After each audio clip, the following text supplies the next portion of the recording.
So when the asphalt is steaming, it's going to come out and just all fall into place. That's what you really want, is to have it really steaming hot.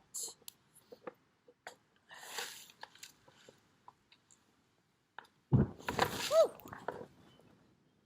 That's not what I was expecting to happen. Okay, let's just stand back a bit.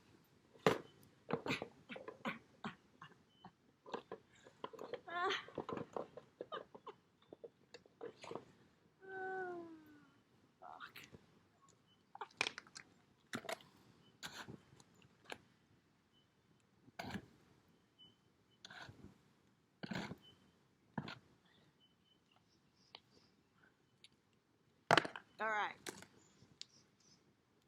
apart from that one mess up, it has been going really, really well for about 2 or 3 days of constant asphalting. No fire hazards so far.